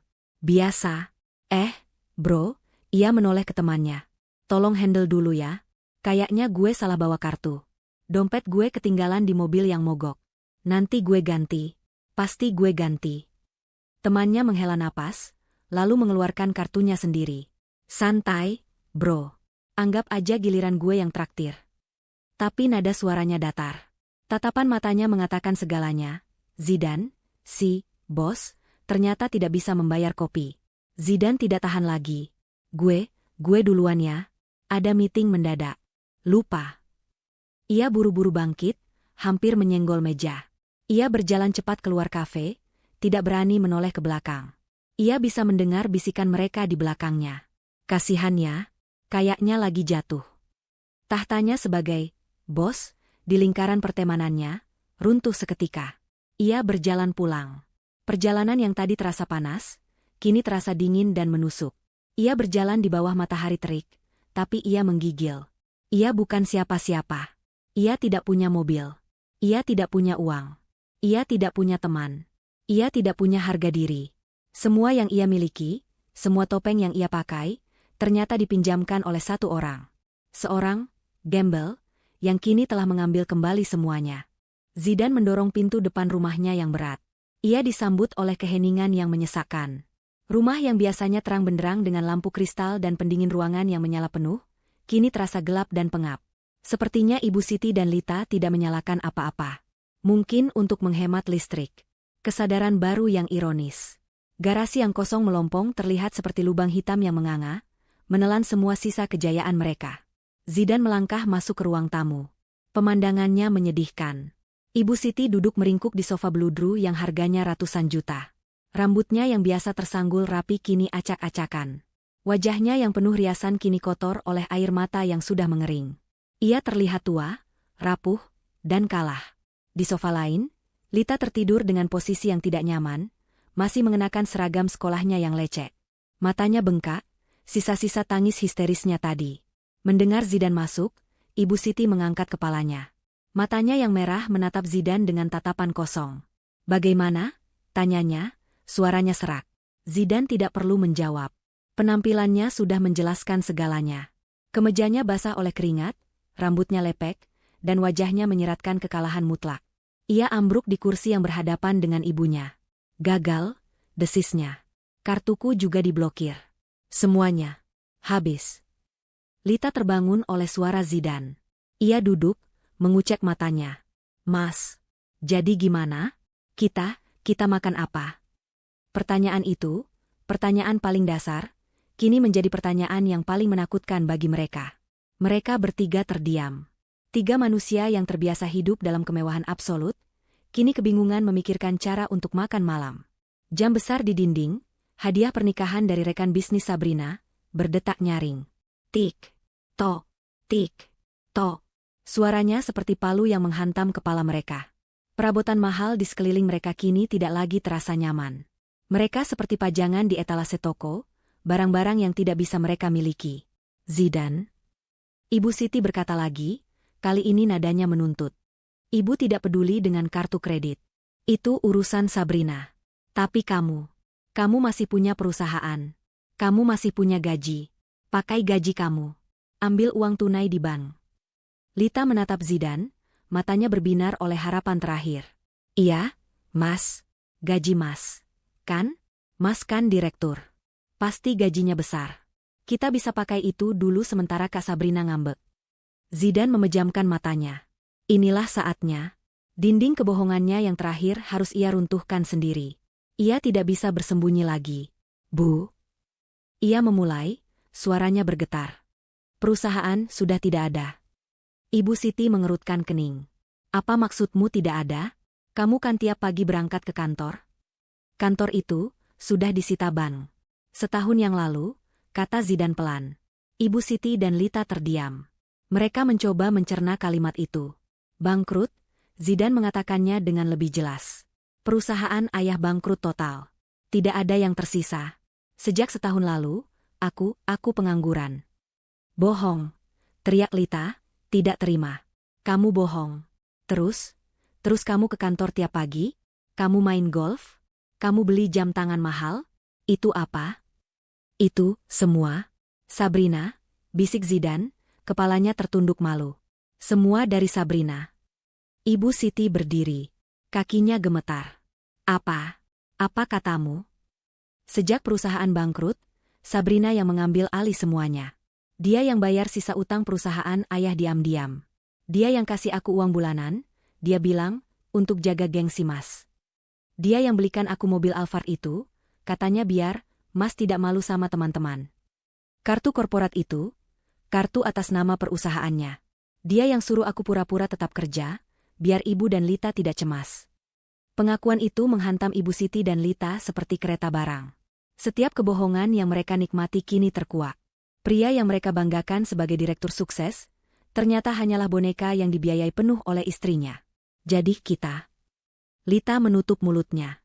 Ya, kata Zidan. Kita hidup sepenuhnya dari uang Sabrina. Setiap nasi yang kita makan, setiap baju yang kita pakai, listrik di rumah ini, bensin di mobil, semuanya. Dari dia. Ibu Siti terhuyung. Ia mencengkeram dadanya. Ia teringat kata-katanya tadi malam. Gembel gak usah belagu, kamu itu cuma numpang. Gembel? Bisik Ibu Siti pada dirinya sendiri. Matanya nanar. Jadi, kita yang numpang? Kita yang jadi parasit hidup dari uang? Gembel, itu selama ini. Kenyataan itu terlalu brutal. Arogansi yang ia bangun seumur hidupnya hancur berkeping-keping. Ia bukan nyonya besar. Ia adalah benalu yang baru saja kehilangan pohon inangnya. Lalu kita bagaimana? Zidan? Rinti Ibu Siti, suaranya terdengar seperti nenek-nenek. Kita mau makan apa?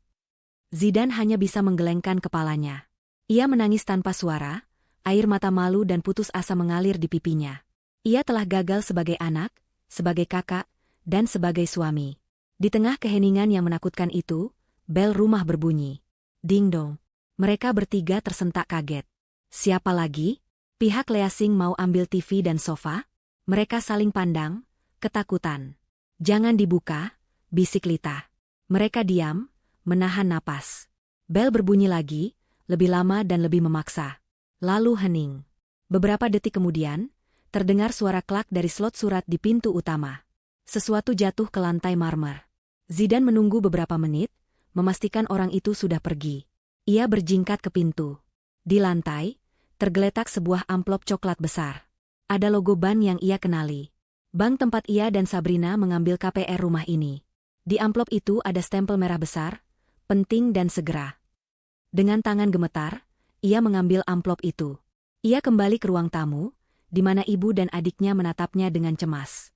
Ia menyalakan satu lampu kecil. Tangannya gemetar hebat saat ia merobek amplop itu. Ia mengeluarkan selembar surat resmi. Ia membacanya. Wajahnya yang sudah pucat kini berubah menjadi kelabu seperti mayat. Apa? Zidan? Desak Ibu Siti. Apa lagi? Zidan mengangkat kepalanya. Matanya kosong. Surat peringatan pertama. Gagal bayar KPR. Katanya datar. Gagal bayar? Ulang Lita bingung. Sabrina, dia menghentikan pembayaran cicilan rumah ini. Zidan menjelaskan, suaranya pecah. Kita dinyatakan menunggak. Ia melanjutkan membaca isi surat itu, suaranya semakin lirih. Bank meminta kita untuk melunasi seluruh sisa pokok pinjaman. Totalnya, 3,5 miliar rupiah. Seluruhnya. Tunai. 3,5 miliar? Lita nyaris tidak bisa bernapas. Kita diberi waktu 14 hari kerja untuk melunasinya, Zidan sampai di bagian akhir. Jika tidak rumah ini akan disita oleh bank dan dilelang. Disita. Dilelang. Gelandangan. Kata-kata itu berputar-putar di kepala Ibu Siti. Kata-kata yang ia gunakan untuk mengusir Sabrina, kini menjadi takdirnya. Rumah mewah ini akan diambil. Mereka akan diusir. Mereka tidak punya uang. Mereka tidak punya mobil. Mereka tidak punya apa-apa. Mereka benar-benar akan menjadi gelandangan. Zidan? Ibu Siti memegangi kepalanya yang terasa mau pecah. Tidak mungkin. Visinya mulai kabur. Suara detak jam di dinding terdengar semakin jauh. Lantai marmer di bawah kakinya terasa berputar. Ia mencengkeram dadanya. Napasnya sesak. "Ibu," teriak Zidan, melihat ibunya terhuyung. Ibu Siti tidak menjawab. Matanya terbalik. Seluruh tenaganya hilang. Ia ambruk ke depan, jatuh dari sofa ke lantai marmer yang dingin dengan suara debuman keras. Ia pingsan. "Ibu," jerit Zidan dan Lita bersamaan. Mereka mengguncang tubuh Ibu Siti. "Bu, bangun, Bu." Tapi Ibu Siti tidak bergerak. Kepanikan terbesar melanda mereka. Ibu mereka pingsan. Mereka tidak punya uang sepeser pun. Mereka tidak punya mobil untuk membawanya ke rumah sakit. Ponsel mereka tidak punya pulsa untuk menelepon ambulans. Mereka terjebak. Terjebak di dalam istana mereka sendiri, yang sebentar lagi akan runtuh menimpa mereka. 2 minggu telah berlalu sejak malam kepergian Sabrina. Di lantai 35 sebuah gedung pencakar langit di pusat distrik bisnis, Sabrina berdiri di depan jendela kaca raksasa. Di bawahnya, kota Jakarta terbentang sibuk. Ia mengenakan blus sutra berwarna gading, celana bahan yang rapi, dan hijab pashmina yang dililit elegan. Penampilannya tajam, profesional, dan sangat berwibawa. Di lehernya tergantung ID card bertuliskan, Sabrina, founder CEO. Ini adalah kantornya. Kantor yang tidak pernah diketahui Zidan dan keluarganya. Selama ini, mereka mengira bisnis Sabrina hanyalah toko online yang dikelola dari kamar. Mereka tidak tahu bahwa toko itu adalah sebuah perusahaan induk investasi yang memiliki saham di berbagai bisnis startup teknologi dan ekspor-impor. Ia adalah investor sukses yang sengaja menyembunyikan kekayaannya, berharap suatu hari keluarganya akan menghargainya sebagai pribadi, bukan sebagai mesin uang. Ia salah besar. Bu Sabrina, Rina, asisten pribadinya, masuk dengan sebuah tablet. Tim pengacara sudah siap di ruang rapat. Para investor dari Singapura sudah terhubung lewat video conference. Sabrina mengangguk, berbalik dari jendela. "Baik, Rina. Ada kabar dari rumah di Jalan Anggrek?" Rina menatap tabletnya. "Sesuai perkiraan, Bu. Hari ini adalah hari ke-14. Surat peringatan ketiga dan surat perintah pengosongan rumah sudah dilayangkan oleh bank pagi tadi. Tim eksekusi akan bergerak besok pagi." Sabrina diam sejenak. Tidak ada ekspresi di wajahnya. "Bagus. Pastikan tim pengacara kita mendampingi pihak bank. Saya mau prosesnya berjalan sesuai hukum. Semua aset bergerak di dalam rumah itu, biarkan mereka ambil. Saya tidak mau satupun barang dari sana. Anggap saja donasi untuk para parasit." "Baik, Bu," kata Rina. Dan surat cerai sudah ditandatangani oleh Tuan Zidan. Beliau datang ke kantor pengacara kemarin. Beliau terlihat sangat kacau. Beliau memohon untuk bertemu ibu. "Saya tidak punya waktu," jawab Sabrina dingin. "Saya sudah membeli unit apartemen baru di penthouse Sudirman. Pastikan proses administrasinya selesai minggu ini. Dan mobil baru saya, apa sudah datang?" "Sudah di lobi basement, Bu. Sesuai pesanan Ibu. Alphard hitam keluaran terbaru." Sabrina tersenyum tipis. Ironis. Ia membeli mobil yang sama dengan yang ditarik dari Zidan. Bedanya, yang ini miliknya. Lunas. "Bagus. Mari kita mulai rapatnya." Ia melangkah masuk ke ruang rapat yang besar. Belasan manajer senior berdiri serentak, menyambutnya dengan hormat. Di layar besar, wajah-wajah serius para investor asing menatapnya. Sabrina duduk di kursi utama. "Selamat pagi, semuanya. Mari kita mulai presentasi akuisisi kuartal ini." Ia tampil tenang, berkuasa, dan sangat kaya. Ia adalah ratu di singgasananya sendiri, yang ia bangun dengan keringat dan otaknya. Sementara itu, di belahan kota yang lain, neraka sedang berlangsung. 2 minggu lalu, kepanikan di rumah Jalan Anggrek mencapai puncaknya. Ibu Siti yang pingsan tidak kunjung sadar. Zidan, dalam keputusasaan total, melakukan satu-satunya hal yang ia bisa. Ia berlari keluar rumah. Ia berlari ke pos satpam kompleks. "Pak, tolong. Pak, ibu saya pingsan. Teleponkan ambulans." Ia memohon, terengah-engah. Satpam itu, yang tadi pagi menyaksikan mobil Alphardnya ditarik, menatapnya dengan pandangan aneh. "Telepon ambulans? Pakai pulsa Bapak saja." Saya tidak punya pulsa. Ponsel saya mati. Tolong, Pak." Zidan merendahkan dirinya, membuang semua gengsinya. Dengan malas, satpam itu akhirnya menelepon. Ambulans datang 30 menit kemudian. Petugas medis masuk dan memeriksa Ibu Siti. Tekanan darahnya sangat tinggi. Ini stroke ringan atau serangan panik hebat. Harus segera dibawa ke UGD. Mereka mengangkat Ibu Siti ke brankar. Saat di UGD rumah sakit terdekat, masalah baru muncul.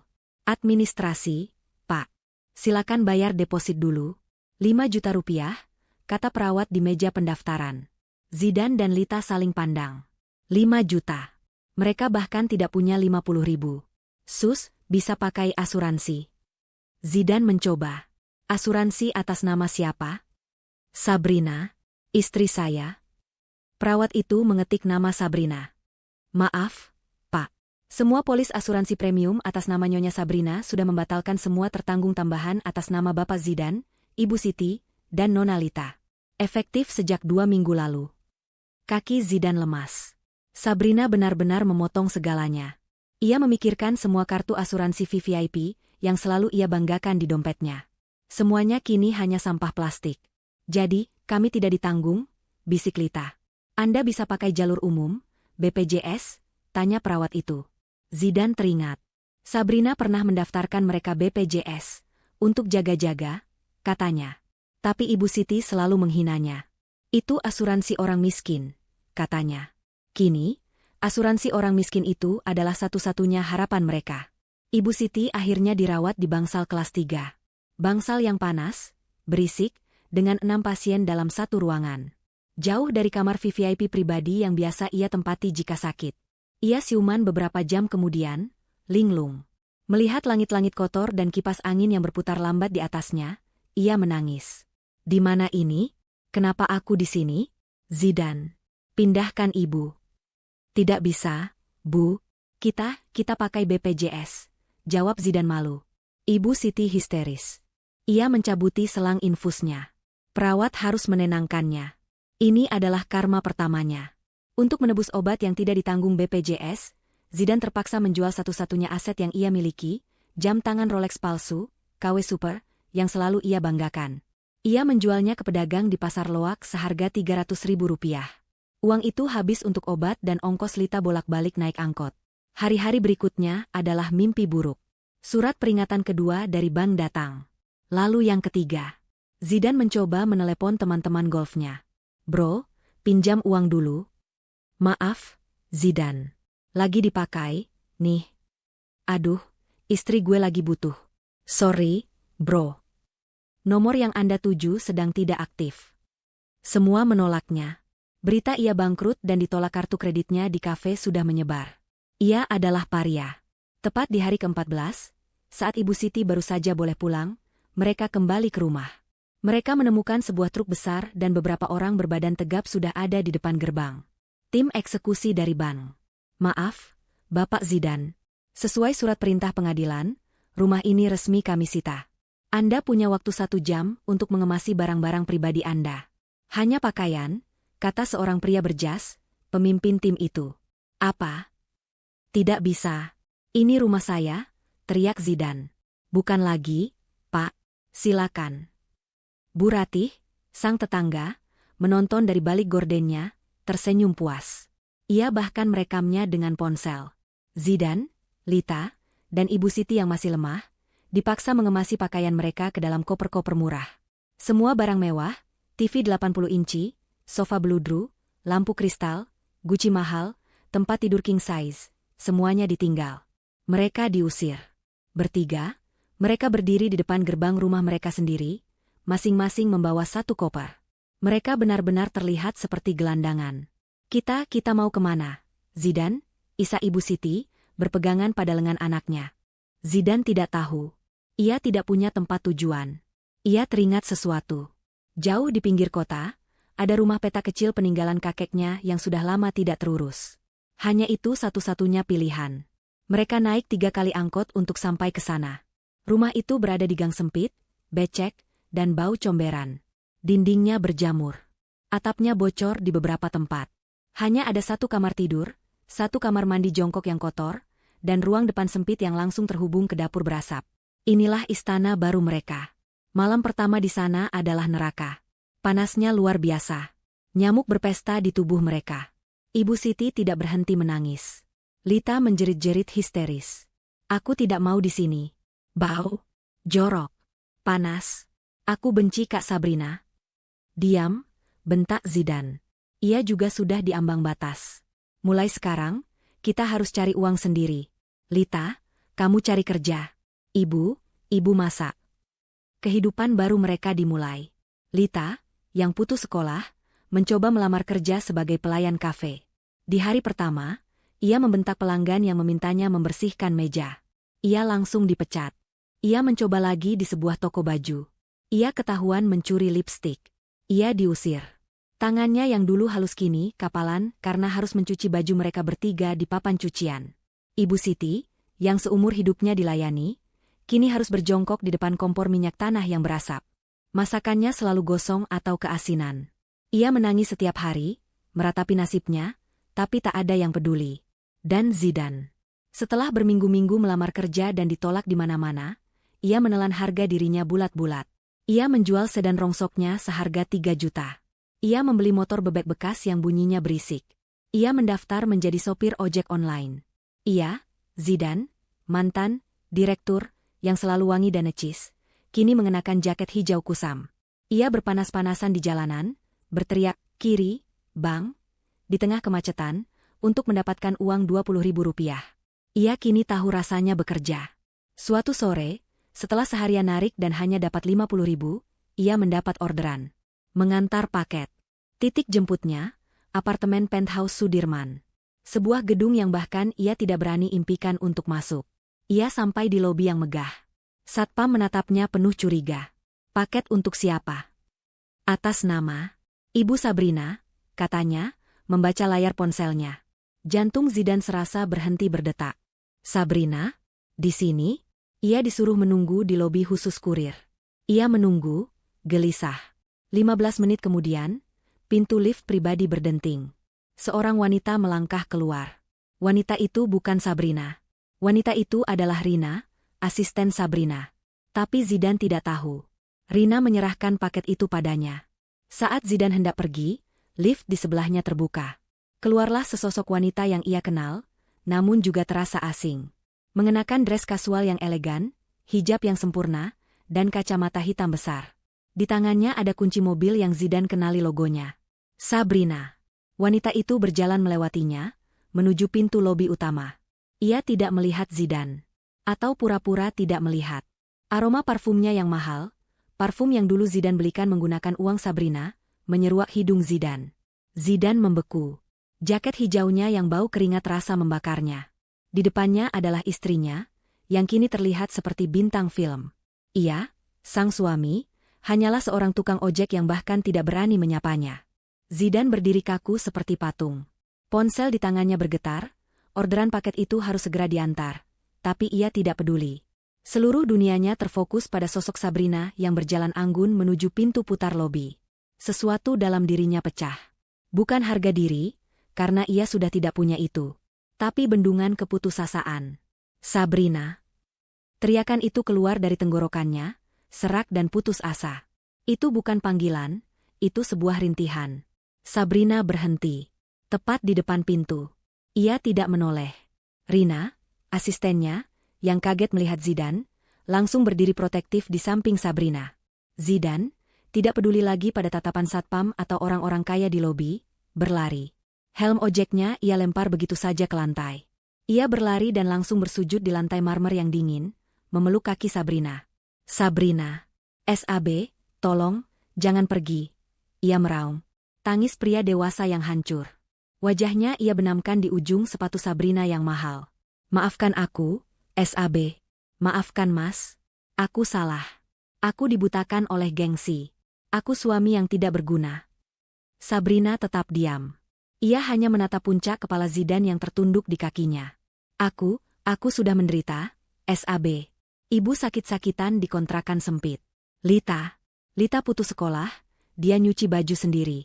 Kami makan cuma sekali sehari. Aku jadi tukang ojek, SAB. Lihat aku. Zidan mengangkat wajahnya, yang basah oleh air mata dan keringat. Ia menunjuk jaket hijaunya yang kusam. Aku sudah dihukum. Tolong, SAB kembalilah. Aku janji akan berubah. Aku akan kerja apa saja. Aku akan jadi suami yang baik. Tolong selamatkan kami. Para satpam sudah bergerak maju untuk menyeret Zidane, tapi Sabrina mengangkat tangannya sedikit. Tanda untuk berhenti. Zidane, melihat Sabrina tidak menendangnya, mendapat sedikit harapan. Ia merogoh sakunya, mengeluarkan ponselnya. Ia pasti sudah menghubungi ibu dan adiknya saat menunggu tadi, memberitahu lokasinya. Ibu, Lita, cepat ke sini, teriaknya pada ponselnya. Tak lama kemudian, dari pintu masuk lobi yang sama, masuk dua sosok yang menyedihkan. Ibu Siti dan Lita. Mereka pasti sudah menunggu di warung seberang jalan. Mereka berlari tergopoh-gopoh. Penampilan mereka adalah sebuah tragedi. Ibu Siti, yang dulu selalu necis, kini memakai daster kusam yang warnanya pudar. Rambutnya yang beruban dibiarkan tergerai seadanya. Wajahnya penuh kerutan lelah, dan ia terlihat 15 tahun lebih tua. Lita, si gadis glamor, kini memakai kaos oblong pudar dan celana training. Wajahnya kusam, penuh bekas jerawat yang tidak terawat. Tangannya yang dulu lentik kini terlihat kasar dan kemerahan. Melihat Sabrina berdiri di sana, sehat, cantik, dan kaya, sementara mereka seperti gembel, rasa iri dan putus asa bercampur aduk. Ibu Siti tidak menunggu lama. Ia mengikuti jejak anaknya. Ia berlutut di samping Zidane. Tangannya yang kasar berusaha meraih tangan Sabrina. Sabrina, nak, maafkan ibu. Rintihnya. Arogansi itu telah lenyap, digantikan oleh keputusasaan seorang pengemis. Ibu salah, nak. Ibu sudah buta. Ibu sudah menghina kamu. Ibu. Ibu yang gembel, nak. Ibu. Ia menangis histeris. Tolong, nak, kasihani kami. Zidane sudah menderita. Lita, lihat Lita, nak, dia sudah hancur. Tolong bayar utang rumah itu. Kami tidak mau tinggal di gang bau itu. Kami mau rumah kita kembali. Ibu janji, ibu akan layani kamu seumur hidup. Ibu akan jadi pembantumu, nak, beneran? Lita berdiri gemetar. Ia terlalu malu untuk ikut berlutut, tapi ia juga terlalu putus asa. Kak, bisiknya. Air matanya mengalir deras. Maafkan aku, Kak. Aku yang salah. Aku manja. Aku serakah. Aku tidak akan minta pesta lagi. Aku tidak akan minta apa-apa lagi. Tolong, Kak. Aku mau sekolah lagi. Aku malu. Seluruh lobi kini menonton drama itu. 3 orang yang berpakaian kusam bersujud di kaki seorang wanita elegan. Sabrina akhirnya bergerak. Ia perlahan melepas kacamata hitamnya. Matanya yang jernih menatap mereka satu persatu. Wajahnya tenang, dingin, dan tidak menunjukkan emosi apapun. Ia menatap Lita terlebih dahulu. Wajahnya yang kusam dan tangannya yang kasar. 25 juta untuk pesta. Suara Sabrina yang tenang dan jernih membelah keheningan. Lita tersentak. Maaf, nggak bisa, lanjut Sabrina, mengulangi kata-kata yang sama persis seperti di meja makan hari itu. Cari sendiri uangnya. Tubuh Lita menegang. Kata-kata itu menghantamnya seperti palu. Lalu, Sabrina menatap Ibu Siti yang masih bersujud. Ibu. Katanya lembut. Ibu Siti mengangkat wajahnya penuh harap. Ibu bilang, lanjut Sabrina, aku akan keluar dari keluarga ini dan jadi gelandangan, kan? Sabrina memutar pandangannya sejenak, melihat lobi marmer yang berkilauan, melihat pantulan dirinya yang sukses di kaca. Lalu ia kembali menatap Ibu Siti dan Zidane yang masih berlutut di lantai kotor. Lihat, katanya pelan. Siapa yang sekarang jadi gelandangan? Ibu Siti terkesiap. Hantaman itu lebih keras dari vonis dokter. Ia terdiam, membeku. Terakhir, Sabrina menatap Zidane. Suaminya. Pria yang ia cintai, yang telah membiarkannya dihina. Mas Zidane, katanya. Surat cerai kita sudah selesai. Kita sudah resmi berpisah. Kamu bilang kamu akan berubah? Kamu tidak akan pernah berubah. Kamu hanya panik karena fasilitasmu hilang. Kamu tidak menangis karena kehilangan aku. Kamu menangis karena kehilangan uangku. Tidak, SAB. Aku cinta kamu, raung Zidane. Cinta? Sabrina tertawa kecil, tawa yang dingin tanpa humor. Cintamu tidak cukup kuat untuk membelaku dari ibumu sendiri. Sabrina memakai kembali kacamata hitamnya. Ia berbalik, hendak pergi. Sabrina, jangan pergi, teriak Zidane nekat. Ia berdiri, mencoba meraih istrinya. Kamu tega? Kamu mau kami mati kelaparan? Kamu jahat. Setelah semua yang kami berikan? Teriakan terakhir itu membuat Sabrina berhenti lagi. Semua yang kami berikan? Ia berbalik pelan. Ia menatap mereka bertiga. Baik, kalian benar. Ia membuka tas tangannya yang mahal. Zidan, Ibu Siti, dan Lita menatapnya dengan napas tertahan. Harapan itu menyala lagi. Apakah ia akan memberikan cek? Kartu kredit? Sabrina merogoh ke dalam tasnya. Ia mengeluarkan dompetnya.